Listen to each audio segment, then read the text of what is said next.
Olá, tudo bem? Nessa aula de hoje nós vamos continuar falando sobre convergência de renda. Eu estou aqui aproveitando slides de anos passados, né? Mas não tem muita novidade aqui mesmo. É isso que é a mesma, tá? Vamos falar aqui de convergência de renda e vamos basear em artigos que são artigos clássicos nesse assunto, tá? Por que acontece essa convergência de renda?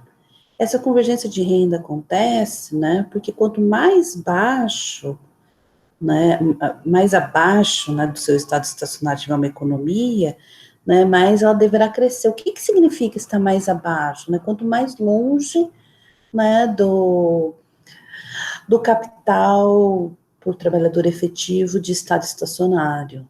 Né? Então, quanto mais longe estiver do trabalhador, do capital por trabalhador efetivo de estado estacionário, mais rápido, né, o aprofundamento do capital por trabalhador efetivo vai se dar, né, então, isso quer dizer, né, que o capital por trabalhador efetivo está crescendo mais rápido do que a taxa do progresso tecnológico, portanto, o produto por trabalhador efetivo está crescendo a taxa mais rápida que o progresso tecnológico, assim como o produto por trabalhador. Certo?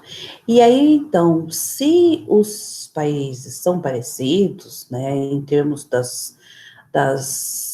dos parâmetros que definem, né, o capital para o trabalhador efetivo, o produto para o trabalhador efetivo, o produto para o trabalhador de estado estacionário, então, quanto menor, né, a renda por trabalhador que é inicial da economia, mais rápido ela tem que crescer, para ela alcançar o outro país e eles convergirem para o estado estacionário, certo? Então, isso que chama convergência de renda.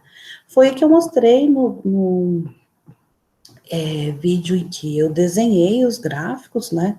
E é o que está mostrando aqui, né? Por exemplo, aqui quando a gente tem, né, a capacidade de investimento da economia dividido, né, pelo capital trabalhador efetivo, e a necessidade, né, as taxas de depreciação aumentada do capital para o trabalhador efetivo, que é o progresso tecnológico, o crescimento da população e a depreciação física do capital, né, quando essas duas coisas se encontram, né, é quando o capital para o trabalhador efetivo está estacionário, porque, né, a capacidade de financiamento de uma unidade de capital para o trabalhador efetivo está se igualando à necessidade de financiamento de uma unidade de capital por trabalhador efetivo. Então, aqui a gente define o capital por trabalhador efetivo de estado estacionário. Então, se eu tenho uma economia A, que está, né, com esse nível de capital por trabalhador efetivo, ela vai ter uma taxa de crescimento que é a diferença entre a capacidade que ela tem de financiar uma unidade de capital por trabalhador uma unidade de capital para o trabalhador efetivo e a necessidade que ela tem de financiar uma unidade de capital para o trabalhador efetivo. Certo? Então, essa é a taxa de crescimento, né, do capital para o trabalhador efetivo dessa economia. Né? E como o produto para o trabalhador efetivo é proporcional ao capital para o trabalhador efetivo, a taxa de crescimento do produto para o trabalhador efetivo vai ser proporcional a essa taxa. Certo? Agora, uma economia B, que tem esse nível de capital para o trabalhador efetivo, ela está mais próxima do estado estacionário, ou seja, ela já está num nível de capital para o trabalhador efetivo em que a necessidade de financiamento de uma unidade de capital para o trabalhador efetivo está muito próxima da capacidade de financiamento de uma unidade adicional de capital para o trabalhador efetivo. Então, ela ainda cresce porque ela não está no capital trabalhador efetivo do estado estacionário, mas ela cresce a uma taxa mais baixa de crescimento, né, que é essa diferença aqui, né, entre a capacidade de financiamento, que é maior ainda, né, e a necessidade de financiamento de uma unidade de capital para trabalhador efetivo, né, então ela cresce a uma taxa mais baixa porque ela sai, né, de um nível, né, de desenvolvimento econômico mais alto. Então, a renda para o trabalhador dela está maior, porque o capital para o trabalhador efetivo dela está maior, certo?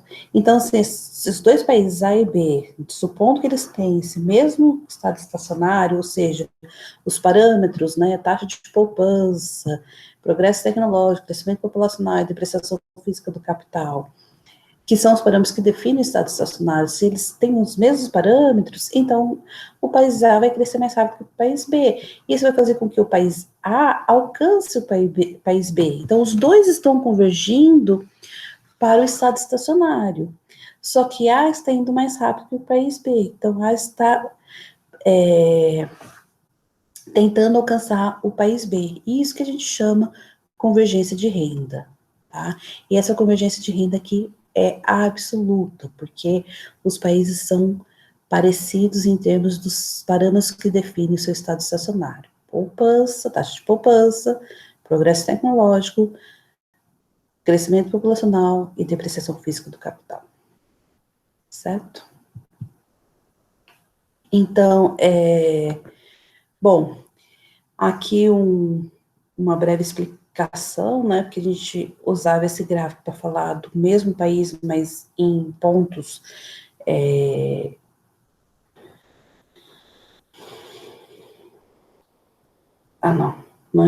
utilizando o gráfico para representar um país com diferentes tipos de capital para trabalhar, não um país esse, o problema que está errado é isso, né? A gente usava esse gráfico para falar do mesmo país, mas em pontos diferentes do capital para o trabalhador efetivo, né? Mas a gente também pode utilizar esse gráfico, né, para representar dois países diferentes que têm o mesmo capital por trabalhador efetivo de estado estacionário, né? E é isso que a gente está fazendo, certo? Aqui a gente tem um gráfico que eu tirei do livro do Jones, a versão antiga, né, que quando era só ele que era o autor do livro, né, e o que a gente tem, né, nessa figura? É o PIB per capita de 1870 a 1994, tá? Aqui no eixo horizontal nós temos o ano, né, então começa aqui em 1880, 1900, 1920, 1940, 1960, 1980, 2000, e aqui nós temos, né, valores monetários, tá, o eixo vertical, né, é o PIB real per capita, tá? E aí a gente tem aqui vários países, né, que são países desenvolvidos hoje, né, a gente tem o Reino Unido, a gente tem os Estados Unidos, tem a Alemanha, tem o Japão, e a gente vê, né, que todos eles, aqui no final, eles estão com uma renda, né, um PIB per capita real muito parecido, né? Mas olha que interessante o caso da Alemanha e do Japão, né? A Alemanha era mais desenvolvida que o Japão, né? Mas aí ela tem, né, Primeira Guerra, Segunda Guerra, né? Tem algumas outras questões internas que acontecem aqui, mas tem, né? Sim, depois da Segunda Guerra, né, uma perda, né, muito grande no país, e depois um crescimento muito rápido e indo alcançar as outras economias. Né? O Japão estava crescendo, mas saiu de patamar bem mais baixo que a Alemanha, né? E vai crescendo, chega a Segunda Guerra, cai muito e depois acelera o crescimento e alcança, né, os outros países. Depois já vê que o Reino Unido sai na frente, os Estados Unidos alcançam o Reino Unido, eles ficam mais ou menos próximos, aí tem os períodos de guerra, né, que afetam muito o Reino Unido, né, e os Estados Unidos dão uma descolada, mas na Segunda Guerra os Estados Unidos entram para ajudar, né, tem esse choque negativo que é a Segunda Guerra, né, fica muito claro aqui, né, aqui acho que até os Estados Unidos está acontecendo alguma coisa antes, que é a depressão, né, e depois ele acelera, né, e vai, tem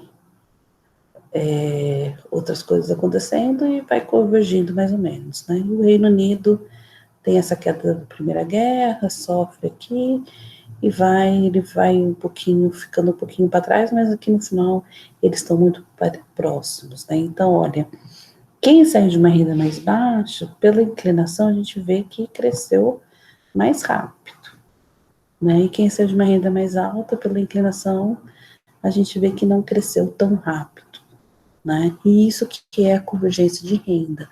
No final, eles estão chegando aqui próximo, né, de alguma coisa bem parecida, tá?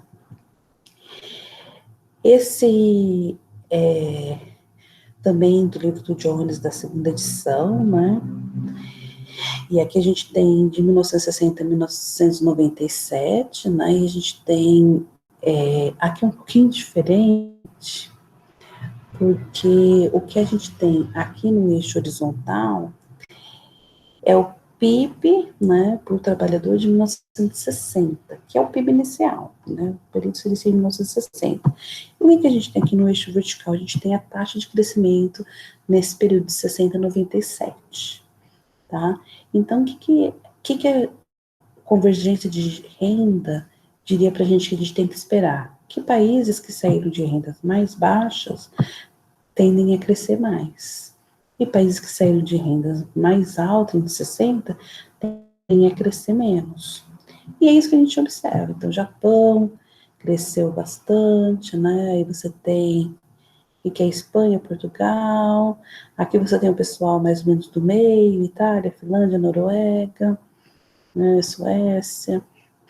E aqui você tem, né, quem já saiu de uma renda mais alta e cresceu menos, certo? Então, essa inclinação, pensa que a gente pode passar uma reta, né, entre esses pontos, uma reta pelo meio desses pontos, e a inclinação dessa reta, ela é negativa, né? Então, o que é passar uma reta no meio desses pontos? É fazer uma regressão. Então, o que a gente está querendo dizer com isso? Que se houver convergência de renda, né, se você fizer uma regressão da taxa de crescimento, né, na renda inicial, o coeficiente da renda inicial tem que ser negativo, tá? É isso que a gente está dizendo, é isso que a gente entende por convergência de renda, tá? Aqui tem mais países, né? Não são os países da OCDE, tem muito mais países. E aí, o que a gente vê? Né? A gente vê que tem esses países realmente, né? Coreia, Hong Kong, Singapura, né? Que tinham renda baixa e altas taxas de crescimento. Mas a gente vê aqui Zimbábue, que mais? Que é Zá? Não sei.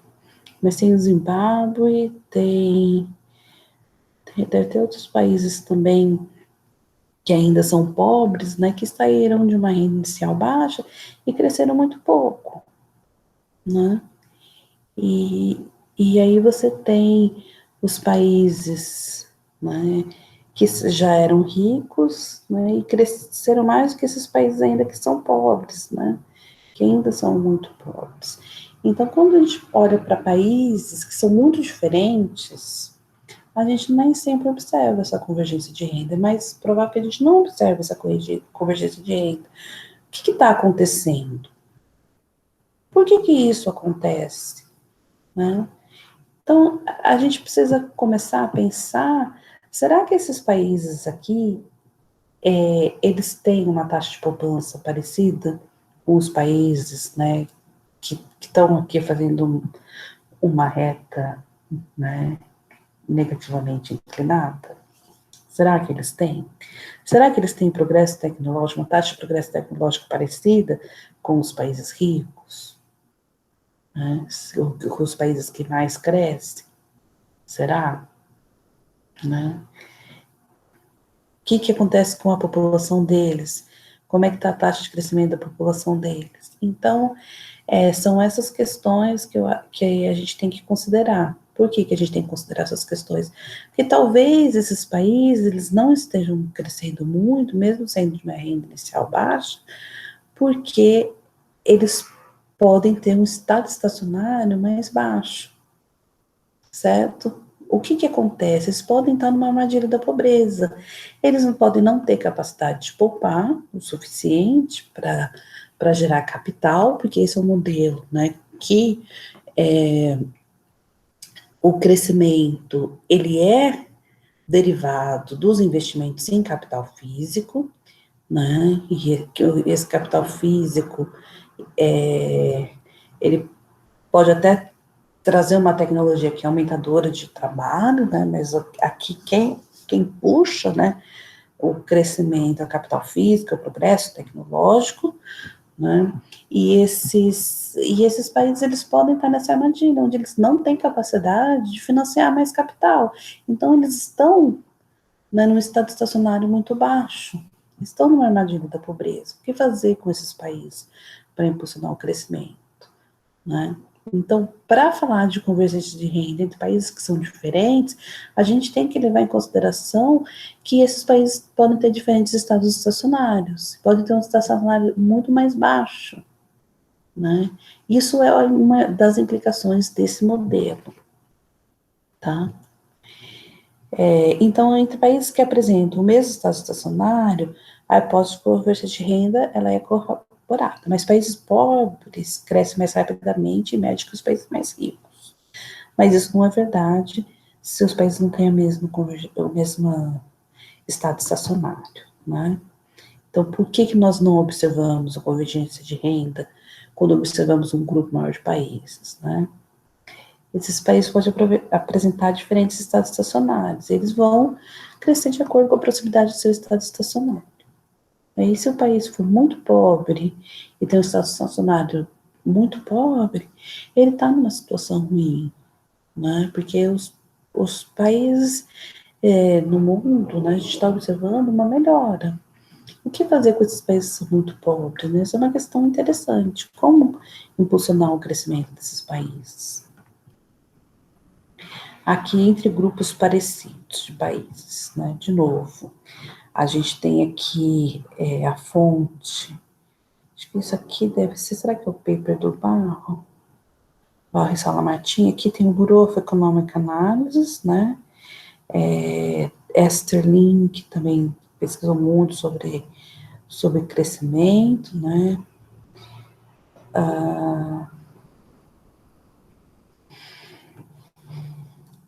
Tá. Aqui são os estados americanos.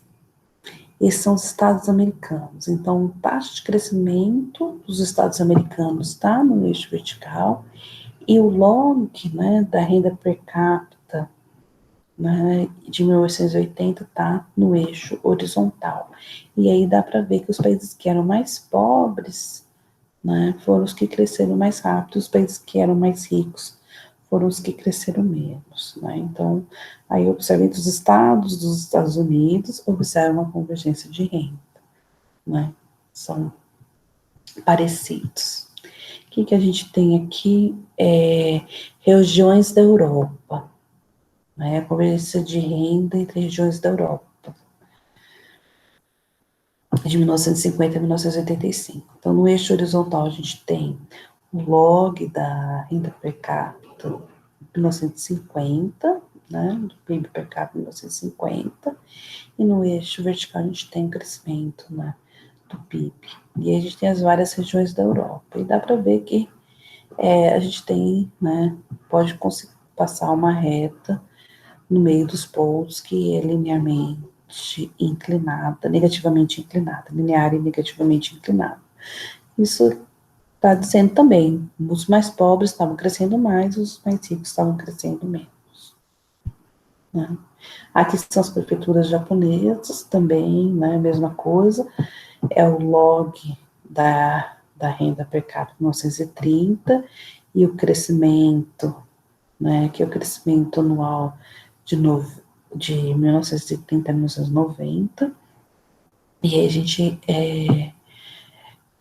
percebe, né, que as prefeituras mais pobres foram as que mais cresceram, e as mais ricas cresceram menos, tá? Agora, quando países, regiões têm estados estacionários diferentes, a gente tem que levar isso em conta, e a gente chama isso de convergência condicional. Se a outra era absoluta, né, e você não estava condicionando na capacidade de financiamento do capital e nem na necessidade de financiamento do capital, a condicional você condiciona nesses parâmetros, Por quê? Porque esses parâmetros determinam o estado estacionário. Então, você quer ver, não com onde elas estão, um país pobre está de atingir, né, a renda de um país rico, mas sim a sua capacidade de renda de acordo, né, com os parâmetros que determinam o seu estado estacionário. Então, se o país está mais próximo do estado estacionário dele, ele vai crescer menos. Se ele está mais longe do estado estacionário dele, ele vai crescer mais. Tá? Então, os países que são pobres em relação ao seu próprio estado estacionário tenderão a crescer mais. É isso que define, né, a convergência condicional de renda. Tá? Então, agora a gente vai levar em conta a capacidade, né, de renda em estado estacionário de cada um dos países. E como eu tenho dito, né, o estado estacionário depende da taxa de poupança, do progresso tecnológico e do crescimento populacional. Tá? Então, países, né, que têm taxa de poupança diferente, progresso tecnológico diferente, crescimento populacional diferente, vão convergir para diferentes estados estacionários. Né? E aí a taxa que eles vão crescer vai depender de quão longe ou quão perto eles estão do seu próprio estado estacionário. Aqui, agora sim, esse aqui é do Barro e Sala Martim, né, e aí tem a mesma coisa, né, o log do PIB per capita em 1960 e a taxa de crescimento do PIB per capita de 60 a 2000. E aí a gente vê, né, que é uma linha positivamente inclinada, com uma baixa inclinação, né, se for uma regressão pode ser até que não seja significante o coeficiente do PIB per capita inicial, né, e aí a gente não observa, então, convergência de renda, porque para ter convergência de renda a gente tem que ver, né, os mais pobres crescendo mais, os mais ricos crescendo menos. Então, como se fosse uma reta negativamente inclinada. E não é isso que a gente está vendo aqui.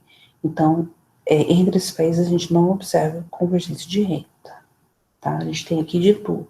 A gente tem países que eram mais pobres e estão crescendo rápido, como países que eram mais pobres estão crescendo menos. A gente tem ricos crescendo menos, como a gente tem ricos crescendo mais. Então, a gente tem um pouquinho de tudo aqui. Né? E aqui é uma regressão, né? É uma regressão entre vários países, né? A gente tem aqui a renda per capita inicial, a variável dependente é a taxa de crescimento no período, né? E aqui a gente vê, olha, é negativa, né? Agora a gente está controlando, eles estão controlando aqui, o Barro e Sala Martim, eles estão controlando por várias condições que podem afetar o estado estacionário. Até agora, a gente falou, né, de taxa de poupança, progresso tecnológico e crescimento populacional. Né? Mas aqui, por exemplo, eles já vão começar a falar, né, de capital humano. Então, eles vão colocar aqui a porcentagem de homens, né, que tem uma alta escolaridade, o inverso da taxa de expectativa de vida, a idade de um ano, né, o log da taxa de fertilidade, consumo do governo, né, as regras, democracia ao quadrado, se é um país aberto ao comércio internacional, se houve mudanças no comércio internacional, taxa de investimento, taxa de inflação, né? Aí também põe umas dummies por período, aí a gente começa a ver que existe convergência de renda, porque está controlando, né, por questões que podem afetar a capacidade, né, de fazer renda, né, de cada um dos países, né, que pode afetar o estado estacionário de cada um desses países. Então, agora, no mesmo que a gente tendo vários países diferentes, o que vai acontecer? Eles vão convergir, né, então uma convergência condicional. Condicional por quê? Porque a gente está controlando na regressão por fatores que afetam o estado estacionário, que afetam a capacidade do país, né, de fazer renda. né? E nesse caso, a gente tem convergência porque o coeficiente é negativo e significante. Como é que eu sei que é significante? Vou contar o segredo para vocês. Esse é o coeficiente, esse é o erro padrão. Se eu dividir o coeficiente pelo erro padrão, eu tenho aqui, né, pelo menos 10, não é isso? Então, 10 é um número muito alto, né? O número para um intervalo de confiança de 95 seria 1,98, 1,96, 98 seria para menos, né?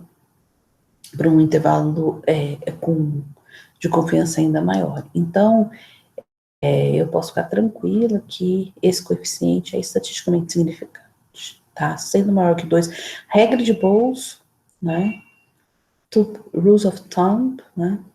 É que maior que 2 é significante, tá? Então, se divide o coeficiente pelo erro padrão, olha aqui, maior que 2 também é significante, maior que 2 também é significante, né?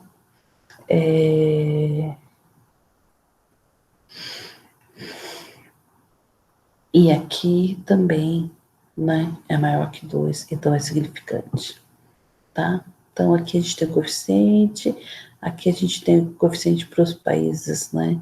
É uma amostra só de países de baixa renda, aqui só para alta renda, e esse p-valor deve estar comparando com outro, né? E aqui é intervalos de 5 anos também, bem consistente, tá? Bom, e aí aqui com esse gráfico, né? Que aí eles fazem o gráfico são os barrels plots, né? Eles usam os resultados da regressão, né? Pega o log do PIB per capita inicial, né? Mas esse log do PIB per capita inicial já expurgados os efeitos daquelas outras variáveis que nós estamos condicionando a regressão, então a regressão do log da renda per capita inicial nessas variáveis, aí você tira o resíduo, né, que é tudo que está no log per capita, não está nessas variáveis, e faz o gráfico também no resíduo da taxa de crescimento nessas variáveis de controle de estado estacionário e pega o resíduo, e aí você tem esse gráfico bonitinho, né, que é negativamente inclinado e está mostrando que existe convergência de renda condicional.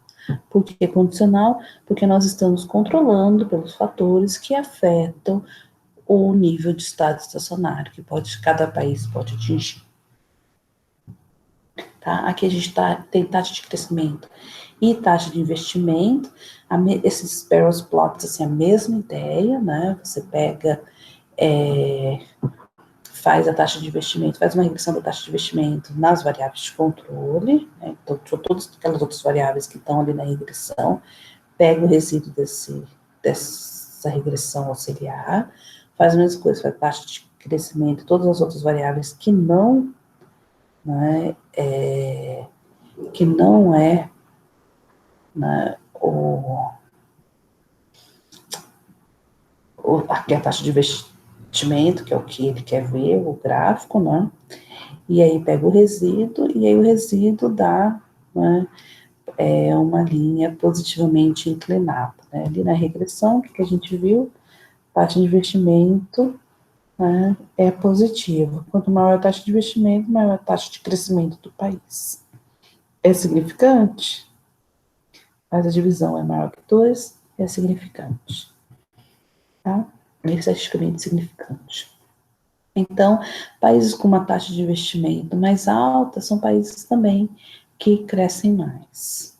Isso, de certa forma, mesmo não havendo convergência de renda absoluta, que é seria uma implicação do modelo do solo, tem convergência de renda condicional, que também é uma implicação do modelo do solo. Né? E também a capacidade de crescimento está relacionada com a capacidade de investimento em capital físico, né? Então também é relacionado com o modelo do solo, tá? Aqui taxa de crescimento econômico e crescimento populacional, né? Como a gente viu no crescimento populacional entra, né, no denominador do estado estacionário, então não é algo que influencia positivamente o crescimento, né? Isso é verdade para o modelo de solo, mas não é verdade para outros modelos, né? Então, vamos deixar isso claro, né? Porque no modelo de solo a questão é a necessidade de capital físico para o trabalhador, então não é que o solo não gosta de pessoas, né? Fica parecendo, esses economistas não gostam de pessoas. Não é isso, é que mais pessoas manda, né, mais investimento do país para manter o nível de capital, que é o que vai manter o crescimento. Né? Então, isso que acontece. Nos modelos, por exemplo, em que mais pessoas é interessante, porque mais pessoas são mais cabeças que pensam e que podem criar, inovar e produzir crescimento. Né? Isso não é o modelo do solo, tá? Então, não leve o solo a mal por causa disso, mas é uma das implicações de olhar para esses modelos que são muito baseados em investimento em capital, né, para promover o crescimento. Aqui tem, a gente ainda não falou de capital humano, é a próxima aula, capital humano, né, mas tem aqui crescimento econômico e capital humano, e, por exemplo, proporção de homens com nível de estudo, né, com bom nível de estudo, faz com que a taxa de crescimento, né, seja quanto mais homens com um bom nível de estudo, né, mais cresce o país, né, e sobre a expectativa de vida, né, quanto maior a expectativa de vida, que aqui é o inverso, né, da expectativa de vida, quanto maior a expectativa de vida, né, mais cresce, quanto menor a expectativa de vida, menos cresce, né. Então, medidas de capital humano, porque escolaridade e saúde, né. E crescimento econômico de instituições, né, ver aqui o consumo do governo, né, quanto maior o consumo do governo, menos cresce, quanto maior a taxa de inflação, menos cresce, e tem esse formato da democracia, mas é um formato, né, que ele colocou na regressão, que ele colocou lá democracia ao quadrado, né, que a ideia é que quando não há democracia, cresce menos, mas tem um nível ótimo de democracia, né, que é uma ideia de que tem trade-off entre democracia demais e manter a ordem, né. A gente pode até questionar isso, mas tem pessoas que estudam essas questões também. Bom, aqui é a mesma regressão que a gente tinha lá? Será que são as notas aqui que ele faz? Não acho que para rever os... Mas era isso, para falar de convergência de renda. E eu vou parando por aqui, né? Era isso para falar de convergência de renda. Vou parando por aqui, mas eu vou... Ai, meu Deus, não estou sabendo o que está acontecendo aqui, eu não quero isso. Eu não sei se vocês estão vendo, mas aqui abriu umas coisas aqui no meu computador que eu não queria, não sei se vocês estão vendo. Mas eu vou fazer um outro vídeo, depois desse, que é para falar de um outro artigo, que vai também trazer capital humano, também um exemplo aqui de convergência de renda, tá? E aí na próxima aula a gente fala sobre capital humano, mas já vai motivando também essa ideia, né, de que escolaridade, saúde, isso também é importante para o crescimento do país, tá bom? Até breve.